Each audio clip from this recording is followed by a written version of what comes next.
हरे कृष्णा भक्तों, व्रत और उपवास का हमारे देश में बड़ा ही महत्व है। आज की इस वीडियो में हम एकादशी व्रत और उसकी विधि की चर्चा करेंगे। हर धर्म व्रत के लिए आदेश देता है क्योंकि इसका विधान आत्मा और मन की शुद्धि के लिए।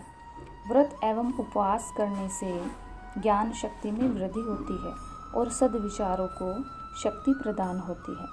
व्रत एवं उपवास में आहार का त्याग एवं सात्विक भोजन का विधान है, इसलिए आरोग्य एवं दीर्घ जीवन की प्राप्ति का यह उत्तम साधन है। जो व्यक्ति नियमित व्रत उपवास करते हैं उन्हें उत्तम स्वास्थ्य और दीर्घ जीवन की प्राप्ति के अतिरिक्त इस लोक में सुख और परलोक में परमात्मा के चरणों में स्थान मिलता है।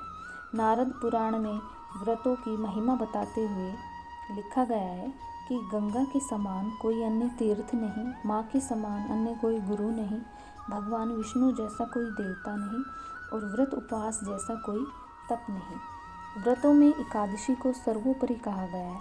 प्रत्येक माह में 2 एकादशी होती है। अधिक या मलमास पड़ने पर उस मास की 2 एकादशी और होती है। इस प्रकार कुल 26 एकादशियाँ हुई। ये सब एकादशियाँ अपने नाम के अनुरूप फल देने वाली है, जिनकी कथा और विधि सुनने से सब भली प्रकार ज्ञान हो जाता है। एकादशी की उत्पत्ति और महात्म्य के पढ़ने और सुनने से तथा दिन दिन भजन कीर्तन करने से ही मनुष्य अनेक सुखों को प्राप्त कर विष्णु लोक को प्राप्त करता है। एकादशी व्रत के 2 भेद हैं, नित्य और काम्य। यदि एकादशी का व्रत बिना किसी कामना के किया जाए तो यह नित्य, और किसी प्रकार की कामना जैसे धन पुत्रादि प्राप्ति, रोग दोष क्लेश आदि से छुटकारे के लिए किया जाए तो ये काम्य कहलाता है। एकादशी व्रत का प्रारंभ करने का शुभ समय चैत्र, वैशाख, माघ और मार्गशीर्ष की एकादशियां हैं। मलमास या अधिक मास गुरु शुक्र के अस्त रहते हुए दिन, क्षय, सूर्य, संक्रांति, सूर्य ग्रहण के समय से व्रत प्रारंभ नहीं करना चाहिए। कम से कम 8 वर्ष की आयु वाला व्यक्ति व्रत करने का अधिकारी है। सधवा स्त्रियों को अपने पति की आज्ञा को प्राप्त करके ही व्रत करना चाहिए। व्रत श्रद्धा भक्ति पूर्वक प्रारंभ करना चाहिए, किसी के दबाव में आकर न करें। व्रत का विधान दशमी से शुरू होकर 3 दिन की अर्थात द्वादशी को संपन्न होता है। द्वादशी के द्वितीय पहर में व्रत का पारायण किया जाता है, अर्थात सुपात्र ब्राह्मणों को भोजन करा के भोजन करना चाहिए अथवा मंदिर में सीधा भिजवाना चाहिए। यदि एकादशी व्रत को भूल जाएं तो द्वादशी को व्रत करके त्रयोदशी के दिन पारायण करें।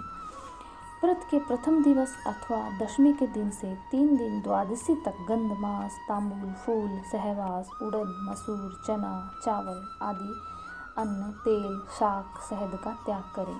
कांसे के पात्रों में भोजन न करें, मिथ्या न बोले, जुआ आदि खोटों कर्मों से दूर रहे। स्नान आदि नित्य क्रम से निवृत्त होकर एकादशी व्रत का संकल्प करें और श्रद्धा भक्ति सहित श्री हरि के व्रत के विधानुसार पूजन करें।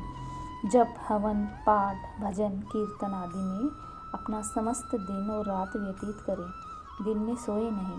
व्रत अशक्त, दुर्बल, रुग्ण हो तो दूध, फल, औषधि आदि का सेवन करें।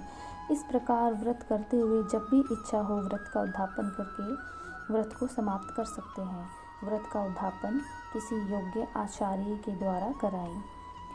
इस तरह ब्राह्मणों को सात्विक भोजन कराएं तथा अपने संबंधियों, परिवार और इष्ट मित्रों को भोजन करा के स्वयं भोजन करें। दान, दक्षिणा, गोदान आदि आप कर सकते हैं। विधि पूर्वक योग्य आचार्य के द्वारा शास्त्रोक्त विधि से उद्यापन करने से एकादशी व्रत की सिद्धि होती है। हरे कृष्णा, राधे राधे।